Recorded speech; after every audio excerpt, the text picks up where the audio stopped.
고난 중에도 소망을 바라보게 하는 능력이 바로 복음에 있다. 우리의 삶이 복음의 능력을 힘입을 때에 따라 삶의 고난과 역경이 있을지라도 하나님 주신 소망을 가지고 힘있게 살아갈 수 있다는 귀한 메시지를 이 말씀을 통해서 또 발견하게 됩니다. 자, 우리 함께 읽었던 말씀이죠.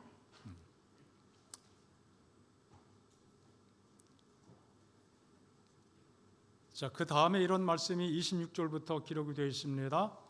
이와 같이 성령도 우리의 연약함을 도우시나니 우리는 마땅히 기도할 바를 알지 못하나 오직 성령이 말할 수 없는 탄식으로 우리를 위하여 친히 간구하시느니라. 우리가 살아가면서 하나님께 다 드리지 못하는 기도를 오히려 성령께서 말할 수 없는 탄식으로 우리보다 더 간절하게 더 깊이 있게 우리를 위해서 친히 어떻게 하신다고요? 기도하신다고 말씀하고 있습니다. 참 놀라운 말씀이지요. 마음을 살피시는 이가 성령의 생각을 아시나니 이는 성령이 하나님의 뜻대로 성도를 위하여 간구하심이니라.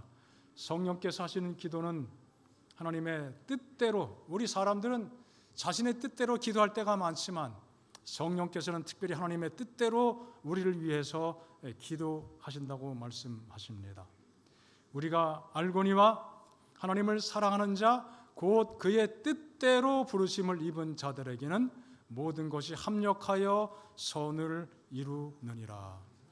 삶의 고난과 역경이 있을지라도 그 모든 것 속에서 하나님께 전적으로 맡기고 하나님 뜻 가운데 우리의 삶이 이루어지며 하나님께 영광이 되는 삶을 살기를 소망하게 될 때 삶의 고난마저도 어떻게 해요? 선을 이루는 하나의 요소가 될 수 있다고 말씀하고 있습니다. 여기 특별히 하나님의 뜻대로 부르심 입은 자들에게 모든 것이 합력하여 선을 이룬다. 이것은 우리가 흔히 이 말씀을 여러 사람이 함께 협력하자 그런 의미로 많이 설명하지만 그것도 의미가 있지만 이 말씀이 가지고 있는 원래 의미는 무엇입니까? 삶의 고난과 역경이 있을지라도 하나님은 그 역경들을 어떻게 해요? 하나님의 선한 손길을 통해서 가장 아름다운 것으로 바뀌고 선을 이루게 하신다는 것이죠. 우리는 이 사실을 기억하고 깨닫고 마음속에 깊이 간직하게 될 때 우리의 삶에 고난이 있을지라도 소망을 가지고 하나님의 영광을 바라보며 살아가도록 하나님께서 능력을 주시는 것입니다. 이것이 바로 복음이 우리에게 주는 은혜요 능력입니다. 우리 마음속에 소망을 불어넣고 삶의 능력을 부여하면서 고난을 이기게 하는 것이 곧 복음이 가지고 있는 무엇이다? 능력이라고 하는 것입니다.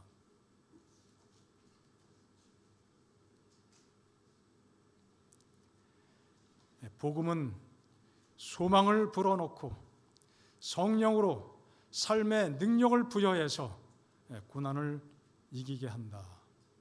이 중요한 사실을 마음속에 간직할 수 있기를 바랍니다. 한 신학자가 이렇게 표현했습니다. 소망이 없는 삶은 더 이상 무엇이 아니다? 우리가 흔히 말하는 것처럼 살아도 산 것이 아니다. 고난이 있으면은 고난 속에서도 살 이유를 발견하게 되고 살아갈 방향을 확인하게 됩니다. 소망이 있으면 돼요. 그런데 소망이 없으면 어떻게 돼요? 사는 게 아니에요. 삶을 포기하게 되는 것입니다.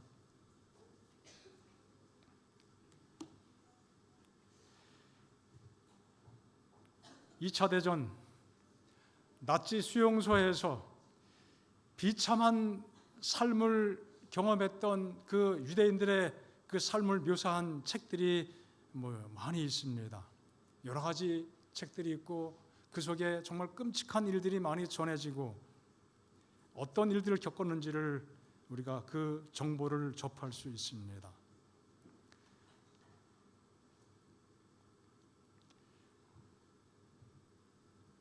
한 정신분석학자가 사람은 무엇으로 사는가라는 책을 통해서 그 나치 수용소에 있었던 그 삶을, 그 경험을 소개하는 내용을 책으로 내기도 했습니다.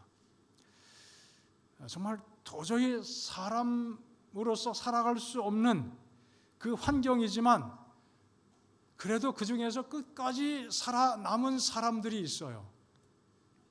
우리가 흔히 많이 들으셨겠지만 어떤 사람은 그 극한 고난 속에서도 삶의 의지를 가지고 유리 조각을 주워서라도 면도를 한다는 것입니다.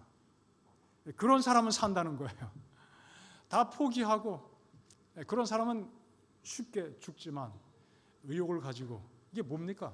그 고통 가운데 면도하는 게 뭐가 의미가 있어요? 자기 존재에 대한 어떤 확신이거든요.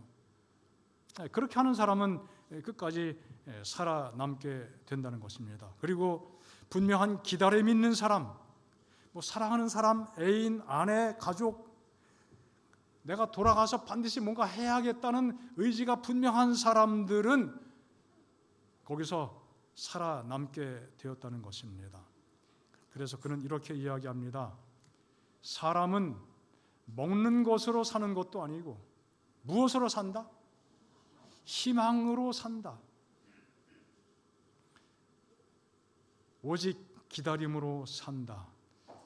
이 표현이 그런 극한 환경 속에서 생존했던 사람들에게만 적용되는 말일까요? 우리의 보편적인 삶에서도 이 말이 우리에게 해당되지 않겠습니까? 무엇보다 우리는 신앙으로 하늘을 바라보고 사는 사람들입니다. 굉장히 중요한 메시지가 아닐 수가 없습니다. 로마서 8장은 하나님께서 우리에게 허락하신 소망이 얼마나 중요한 것인지, 얼마나 놀라운 영적인 은혜인지 설명을 하고 있습니다. 복음이 우리에게 주는 소망, 얼마나 귀한 것인지 말씀하고 있는 것입니다.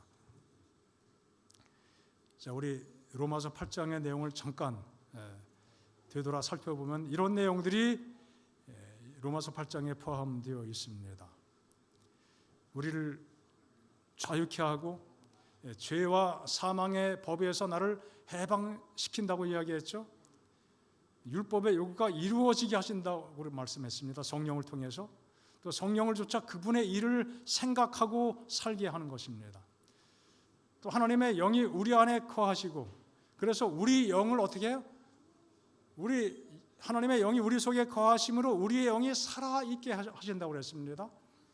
우리 속에 영이 있습니다. 영적인 존재입니다. 그것이 살아있어야 됩니다. 성령께서 그 일을 이루십니다.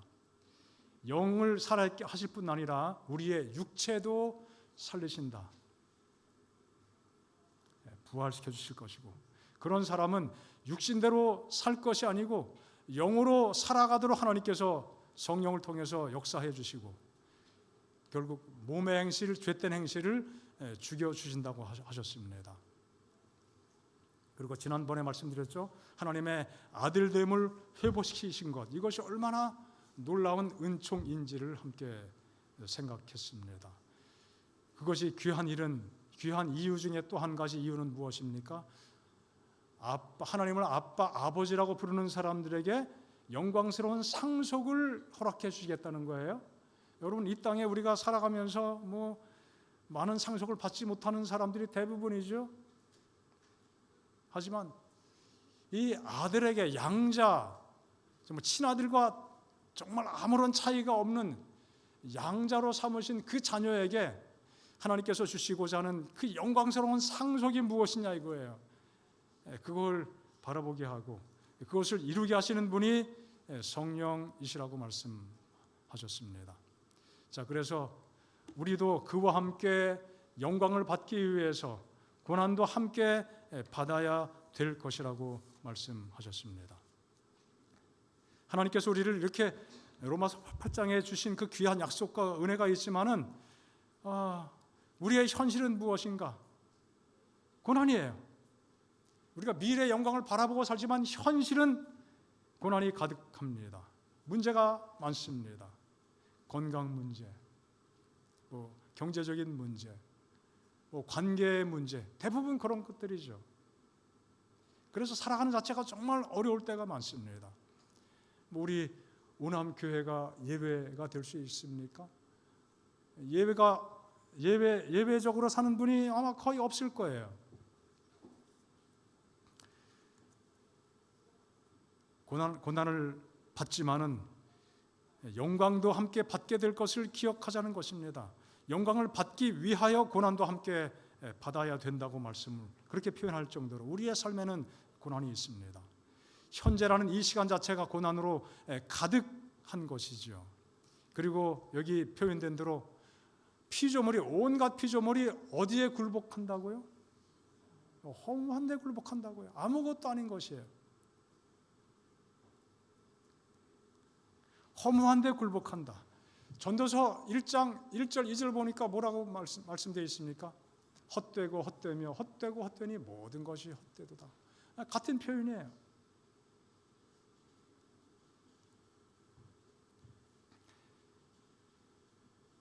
모든 피조물이 사람뿐 아니라 동물계도 식물계도 다 허무한 데 굴복하고 사는 것이 오늘의 현실입니다. 아름답게 창조된 천지 만물도 부패와 죽음과 또 파괴와 또 사악함으로 넘쳐납니다. 얼마나 많은 문제들이 있는지 모릅니다. 다 병들었습니다. 사람만 질병으로 고통당하는 것이 아니죠. 천연계, 자연계 모두가 그렇습니다. 다 허무한데 굴복하는 경험 속에 살고 있는 것이죠. 집에서 기르는 애완동물들도 암에 걸린다고 하죠. 암에 걸려서 죽는 경우들이 상당히 있는 것으로 알고 있습니다. 하나님이 지으신 아름다운 피조물들이 다 그런 고통 가운데 살고 있습니다. 피조물이 썩어짐의 종로를 타고 있다고 묘사합니다. 그래서 그 피조물이 다 함께 탄식한다, 또 고통당한다. 모든 피조물이 그러하고 누구들도요, 성도들마저도 탄식하며 사는 것이 우리 삶의 현실이라고 말씀하고 있습니다. 자, 이 모든 것들을 한마디로, 한 키워드로 묘사한다면 뭐예요? 허무한데 굴복한다. 모든 피조물이 탄식한다는 것이죠. 자, 우리의 삶이 어떻습니까? 얼마나 자주 아무것도 아닌 일에 휩싸이게 되고 문제가 되고 굴복하게 됩니까? 우리의 삶 자체에도, 우리의 내면 속에도, 우리의 삶의 구석구석에 허무한 일에 굴복당하는 일이 얼마나 많이 있는지 알 수 없습니다. 여러분, 우리가 흔히 말하죠.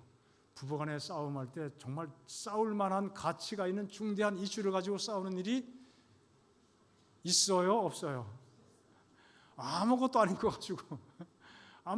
가지고 감정 대립 때 가지고 싸우고 그러다가 심각하게 돼서 정말 어려운 가운데 처하는 일들이 있죠. 허무하죠. 허무한 것입니다. 세상을 사랑하는 것도 결국 허무한 것입니다. 그렇죠?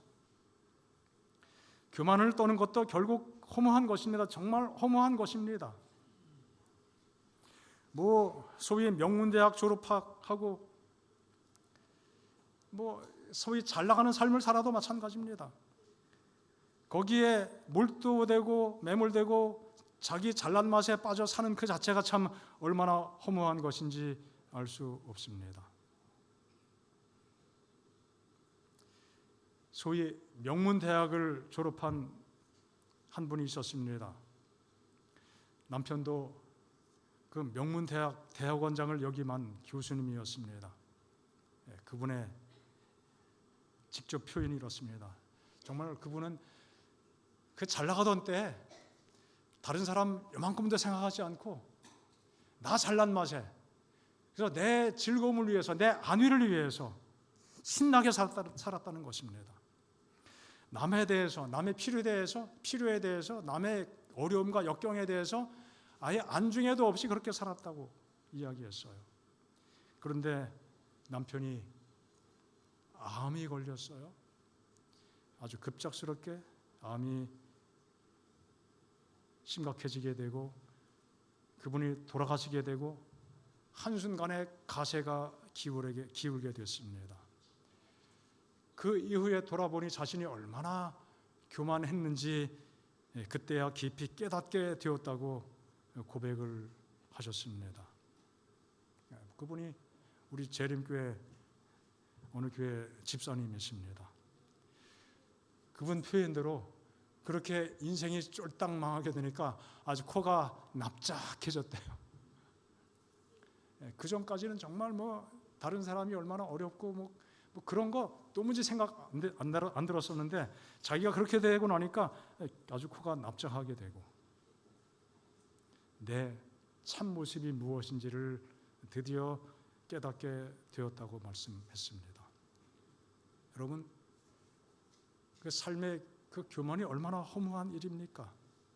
인생에 긍정적인 또 잘 나가는 것 같은 그런 것도 한순간에 무너질 것을 우리가 기억하고 사는 것도 참 중요한 영적인 모습이라고 믿습니다. 자, 우리가 때에 따라 미움에 사로잡힐 때가 있습니다. 그 누구를 미워한다, 그 감정을 떨쳐버리지 못하는 것, 그것도 참 얼마나 허무한 일입니까? 우리가 흔히 말하듯이 사랑하며 살아도 그 시간이 부족한 터인데 증오의 노예가 되어서, 미움의 노예가 되어서 마음고생하고 불편하고 불행하게 사는 것, 이것도 참 허무한 일이죠. 시간이 지나고 나이가 들고 소위 정신 들고 철이 나게 되면 그것이 얼마나 부끄러운 것인지를 뒤늦게 깨닫게 될 때가 참 많이 있습니다. 여러분, 우린 그래서 여러 가지 측면에서 우리가 종종 어디에 굴복하는 삶을 살아요? 허무한 데 굴복하는 삶을 삽니다. 신체적으로, 영적으로, 정서적으로, 정신적으로. 그래서 다 탄식 가운데 살고 있는 것입니다. 그런데 말씀하시기를 굴복하는 것은 자기 뜻이 아니고 굴복해 하시는 이로 말미암음이라, 이렇게 또 말씀을 하고 있습니다. 이 세상이 허무함에 빠진 것, 내 뜻대로 된 것이 아니죠. 내가 선택한 것이 아닙니다.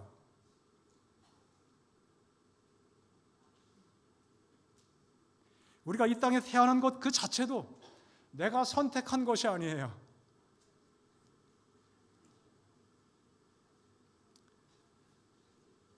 우리가 이렇게 허무한데 굴복하는 삶을 살 수밖에 없지만 그것은 죄의 결과이고 하나님께서 우리에게 허용하신 것이라는 뜻입니다. 굴복해 하시는 분, 하나님으로 말미암아 우리가 이런 세상 속에 살고 있다고 말씀하고 있는 것입니다. 하나님께서 범죄한 인류에게 가시와 엉겅퀴를 허락하셨습니다. 생계를 위해서 평생 땀 흘리며 흙을 일구고 살게 하신 것입니다. 그리고 자신의 근본이 된 토지를 갈며 살다가 마침내 어디로 돌아가요? 흙으로 돌아가게 하셨습니다. 우리의 삶에 허무한 것들이 밀려왔습니다. 고통이 찾아오게 되었습니다. 하나님은 그러나 우리에게 그것을 허락하셨어요. 왜요? 이유가 있습니다. 우리를 그런 모든 허무한 것에 굴복하도록 내버려 두신 이유가 있습니다. 그런 삶을 통해서 누구를 찾으라고 하는 이야기입니까? 하나님을 찾으라고 하는 것입니다. 그런 경험을 위해서 하나님께서 이런 허무함에 굴복하게 하도록 우리의 삶을 허용하셨다고 말씀하고 있습니다. 여러분, 경제적으로 고통을 많이 당하는 그 지역에 사는 사람들이 하나님을 더 간절하게 찾습니까? 모든 것이 풍족하고 넉넉한 데 사는 사람들이 하나님을 더 열심히 찾게 됩니까? 네. 자, 우리 한국도 마찬가지입니다. 유럽도 그랬고요. 옛날에 그렇게 하나님 어쨌든 하나님을 찾는 사람들이 거의 90% 이상 될 정도로 유럽 사회는 기독교 인구가 많았습니다. 그런데 세월이 지나면서 몇백 년이 지나가면서 거의 사라지지 않았습니까? 한국도 고난과 역경이 가득했던 배고픔 많았던 그 시절, 사람들은 정말 간절하게 하나님을 찾고 하나님께 나왔습니다만 이제 경제적으로 부유해지고 풍요로워지고 편리해지니까 하나님을 찾는 일들은 점점 소홀히 여김을 받게 됩니다. 자, 고난이 그래서 우리는 때에 따라 우리에게 축복이 된다는 표현을 자주 쓰지 않습니까? 그런 메시지를 종종 듣게 됩니다. 하나님을 찾게 하는 하나님께서 섭리하신 고난, 가시와 엉겅퀴인 것입니다. 우리의 삶에도 많은 가시를 만나죠. 수많은 엉겅퀴를 만나기도 합니다.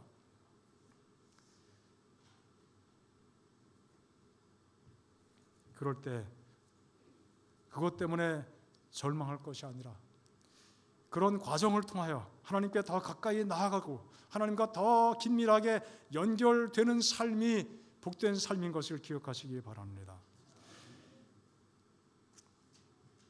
피조물이 허무한 데 굴복하는 것은 절대로 영원한 것이 아닙니다. 하나님의 구원의 약속이 있기 때문에 언젠가 반드시 그 일이 멈추게 될 것입니다. 우리는 그 모든 것들로부터 해방을 맞이하게 될 것입니다. 그래서 피조물이 해방을 기다리고 있다고 로마서 8장에 말씀을 하고 있습니다. 바로 그 해방의 역사가 우리가 성령의 역사를 기다리고 의지하고 우리 자신을 맡길 때 바로 지금 이루어질 수 있는 것으로 약속되어 있습니다. 그래서 이 성경 말씀에 반전이 나타나게 됩니다.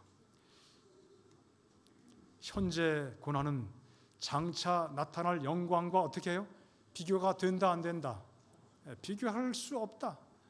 현재 고난이 크게 보이지만 장차 우리에게 주어지는 그 영광은 훨씬 더 큰 것이고 놀라운 것이기 때문에 비교가 안 된다. 그래서 우리가 무엇을 바라보고 살자? 하나님 주시는 영광을 바라보고 살자는 것이에요. 모든 피조물은 하나님의 아들들이 나타남을 고대한다고 말씀합니다. 또 썩어짐의 종노릇으로부터 해방되어서 영광의 자유를 누리게 될 것을 고대하며 살게 되는 것이죠. 성령의 처음 익은 열매를 받은 우리까지도 속으로 탄식하고 있지만 하나님의 양자로서 하나님의 그 놀라운 영광을 온전히 상속받게 될 그 우리 몸의 속량, 온전한 구원이죠. 구원이 완성되는 그것을 기다릴 수 있다는 것입니다. 그래서 우리는 소망으로 구원받은 자가 되는 것이죠. 보이는 소망은 소망이 아니고 오히려 보이지 않는 소망이 참 소망이 된다고 말씀하고 있습니다. 자, 이 소망이 구체적으로 구약 성경에 참 많이 예언이 되어 있습니다. 이사야서 시편 말씀, 새하늘과 새 땅, 이 모든 세상인 것들이 다 낡아질 것이고 의복같이 우리가 다 새 옷 입는 것처럼 새 옷을 입게 될 그 날이 있게 될 것이라 그런 말씀을 주셨습니다.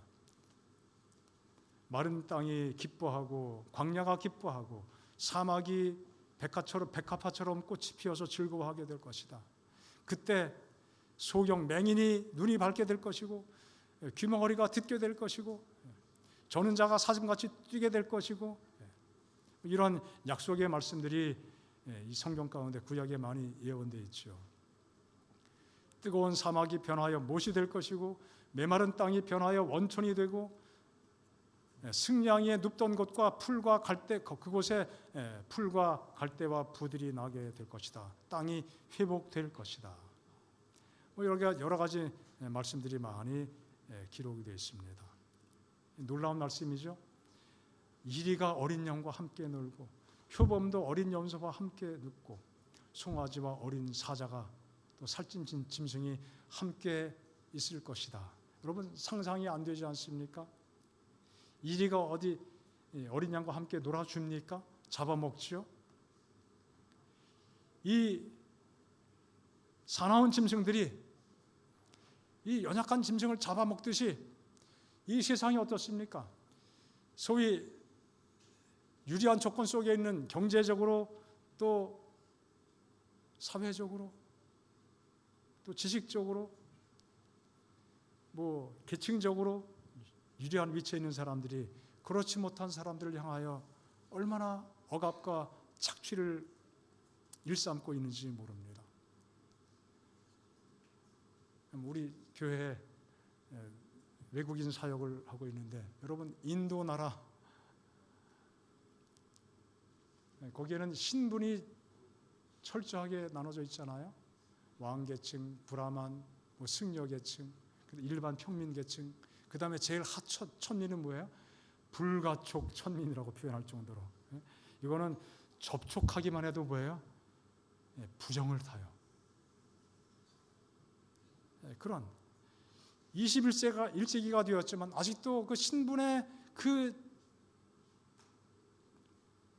차등이 얼마나 심각한지, 물론 법적으로는 폐지된 지가 오래됐지만 그게 워낙 뿌리 깊은 관습이기 때문에 여전히 그러한 흐름이 깊이 남아 있다는 그러한 것입니다. 여기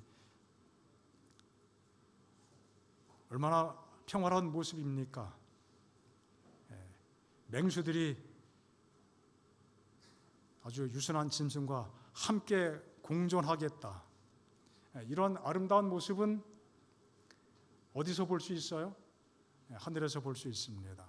또 우리 하나님의 교회 안에서 이런 모습이 끊임없이 연출이 되어야 될 것입니다. 실천이 되어야 될 것입니다.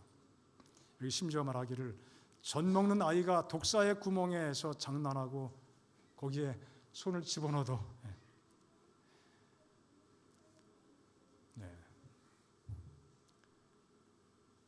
내 거룩한 산 모든 곳에서 해됨도 없고 상함도 없을 것이니 이는 물이 바다를 덮음같이 여호와를 아는 지식이 세상에 충만할 것임이니라.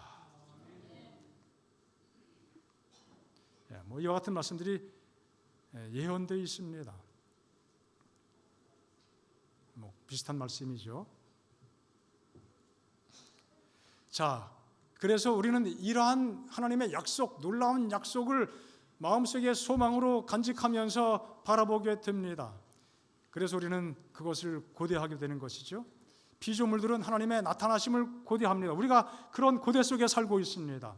이 고대란 말은 머리를 앞으로 이렇게 쭉 빼고 바라보고 기다리는 그 모습을 연상하는 그런 단어들로 구성이 되어 있습니다. 고대한다.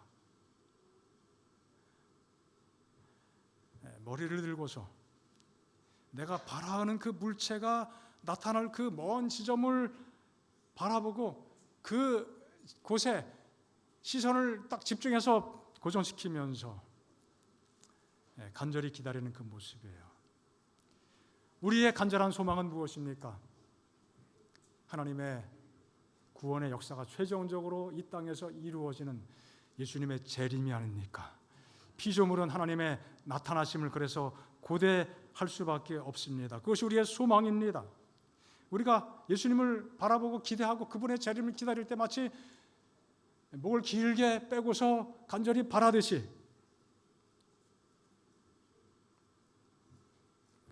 발돋움하면서 그것을 간절하게 사모하듯이 그런 마음을 가지고 주님을 바라보고 기다려야 될 것입니다.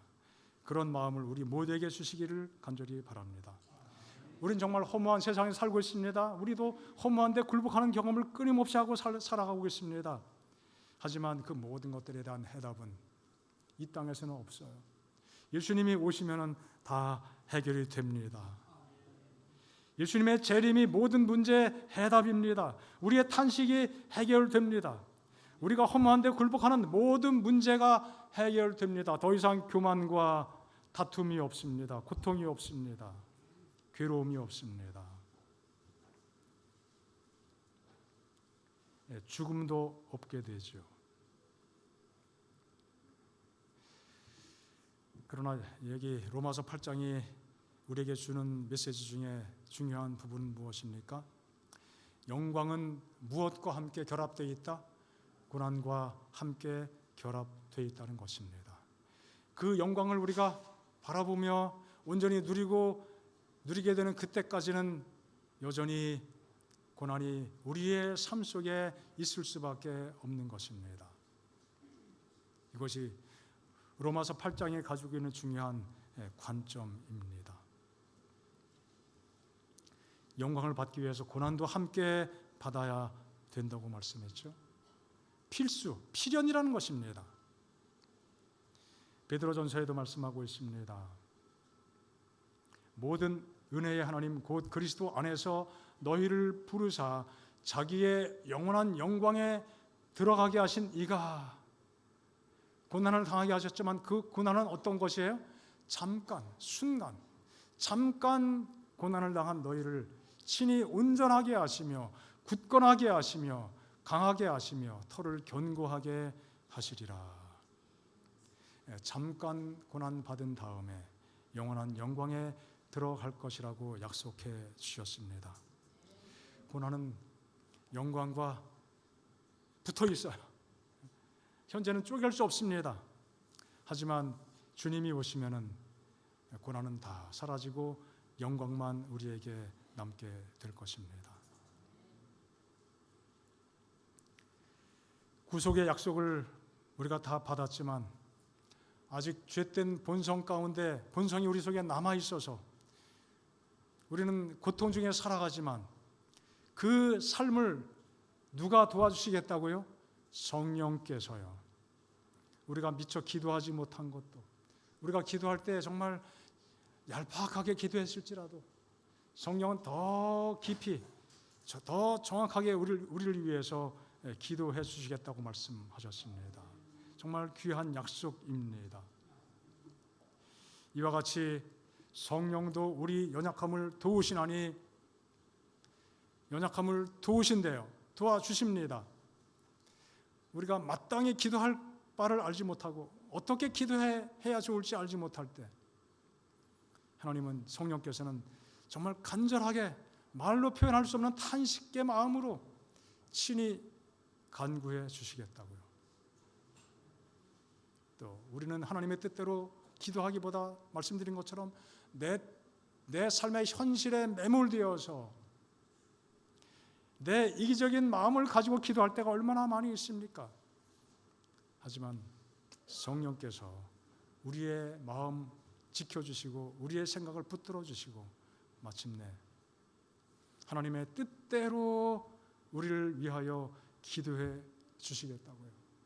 내가 미처 하지 못하는 것 하나님께서 도와주시겠다고 약속해 주셨습니다. 우리는 정말 이 말씀이 뜻하는 바처럼 내 자신이 어떻게 빌어야 될지 기도해야 될지조차도 알지 못할 정도로 연약한 존재들이죠. 이기적인 존재들입니다. 고통이 사라지기를 기도해야 할지 고통을 이기게 해달라고 기도해야 될지 모를 때가 있습니다. 하나님은 성령을 통해서 하나님의 뜻이 이루어지도록 우리를 이끌어 주겠다고 말씀하셨습니다.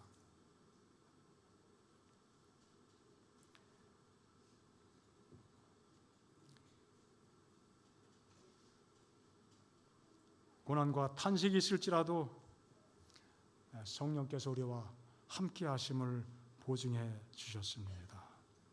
그리고 말씀하십니다. 하나님을 사랑하고 그분의 부르심을 받은 자, 그 뜻대로 부르심 받은 자, 그 모든 사람들에게는 모든 것이 합력하여 어떻게 해요? 선을 이루게 하신다.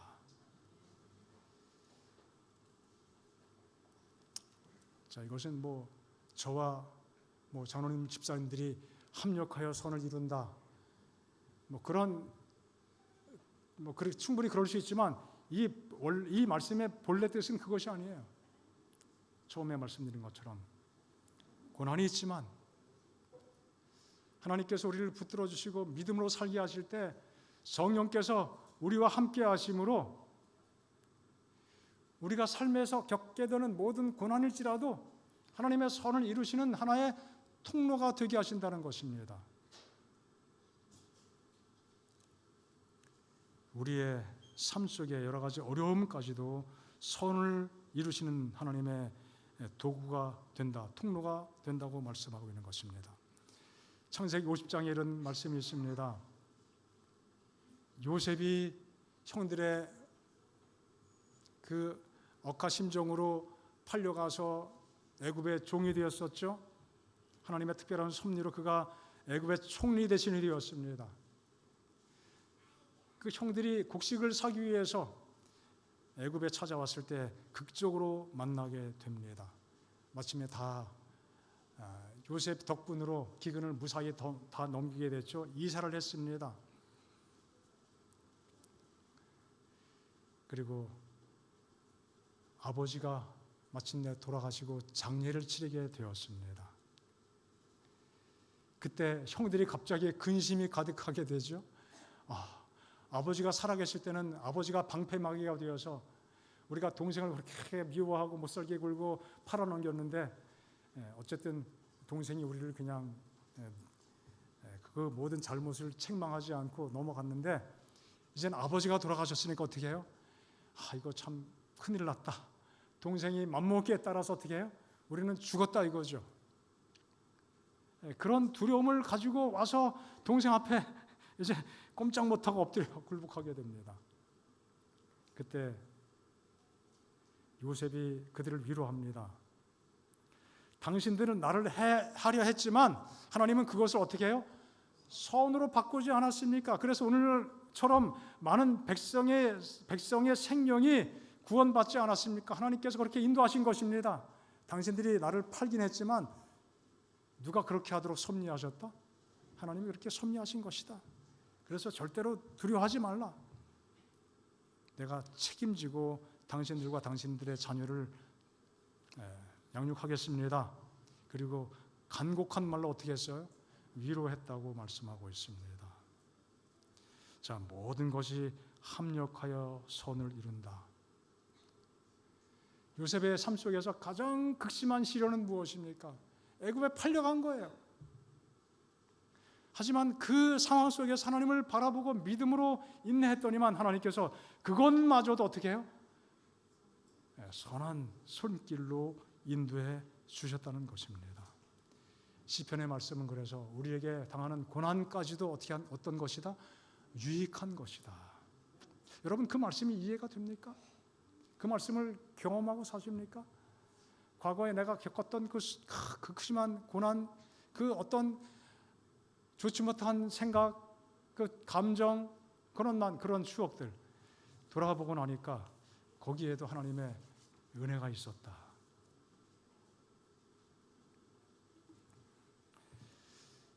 하나님이 우리의 삶 속에서 이루시고자 하는 선이 무엇일까요? 무엇보다 하나님의 아들의 형상을 본받는 것입니다. 고난이 있을지라도 우리의 삶의 고난을 믿음으로 잘 감당할 때 그것을 극복하고 우리의 품성 속에서 하나님의 아들 예수님의 모습이 드러나게 된다면 얼마나 귀한 경험이 되겠습니까? 얼마나 아름다운 선이 되겠습니까? 하나님께서 바로 그러한 선이 우리를 통해서 이루어지기를 바라시는 거예요. 성도를 부르신 그들을 의롭다 하시고 의롭다 하신 그들을 바로 우리입니다. 우리를 또한 어떻게 하신다고요? 영화롭게 하기를 원하신다는 거예요. 그것이 하나님께서 우리의 삶을 통해서 이루어지도록 원하시는 바로 선 그 자체인 것입니다. 모든 것이 합력하여 선을 이루시고자 하는 하나님의 그 계획을 우리 마음속에 이해하고 우리의 삶을 하나님께 온전히 내어 맡기는 주의 자녀가 될 수 있기를 간절히 바랍니다. 로마서 8장의 마지막 부분은 아주 웅장한 클라이막스로 막을 내립니다. 여러분, 음악을 들으면요, 어떤 음악은 잔잔하게 끝을 맺을 때가 있어요. 정말 조용하게 그 마음에 어떤 감칠맛을 느끼게 하는 잔잔함으로 그 마지막을 극적으로 표현하기도 하지만, 어떤 음악은 정말 아주 웅장함 그 자체로 그냥 막 모든 악기가 다 동원되고 목소리 높이고 그냥 쾅쾅쾅쾅 그러면서 쫙 하고 끝나는 노래들이 꽤 많이 있지 않습니까? 그럴 때 소위 카타르시스가 경험돼요. 참 후련하다. 이거 보세요. 하나님이 우리를 위하시면 누가 우리를 대적하리요? 어떤 삶의 고난도 우리를 대적할 수 없다는 것입니다. 어떤 사람도 결코 우리를 대적할 수 없다는 것입니다. 자기 아들을 아끼지 않으시고 모든 사람을 위해 내주신 그 하나님께서 어찌 그 아들과 함께 모든 것을 우리에게 주시지 않겠느냐? 이게 얼마나 놀라운 약속입니까? 누가 능히 하나님께서 택하신 자들을 고발하리요? 의롭다 하시는 이는 하나님이시니 누가 우리를 고발하겠느냐? 마귀도 고발 못한다. 어떤 사람도 우리를 정죄할 수 없다는 것이요. 누가 정죄하리요? 그리스도는 하나님 우편에서 우리를 위해 간구하시는 분이십니다. 누가 우리를 그리스도의 사랑에서 끊으리요? 환난이나 곤고나 박해나 적신이나 위험이나 기근이나 칼이랴. 이 모든 것들도 우리를 하나님의 영원한 사랑으로부터 끊어낼 수 있다 없다? 없다. 그 어떤 것도 사랑에서 끊을 수 없으리라. 이 믿음을 가지고 살아갈 때 우리는 우리의 삶에 주어지는 작은 고난 그 앞에서 결코 굴복할 필요가 없습니다. 절망할 필요가 없습니다. 소망을 바라보면서 힘을 얻게 되시기 바랍니다. 이런 믿음을 견고히 간직할 때 우리는 소망 가운데 승리하게 될 것입니다. 고난이 있을지라도 승리하게 되는 것입니다. 이 귀한 약속의 말씀을 의심하지 않고 우리 삶을 그대로 받아들이시기를 바랍니다. 결코 정죄하지 않고 꾸짖지 않으시는 하나님께서 마침내 우리의 모습 속에서, 우리의 품성 속에서 그리스도의 모습이 온전히 반사되도록 변화시켜 주실 그 성령의 역사, 약속된 그 역사를 바라보시면서 안심하고 또 믿음으로 주님을 따라가는 우리 모든 성도의 삶이 되기를 간절히 바랍니다.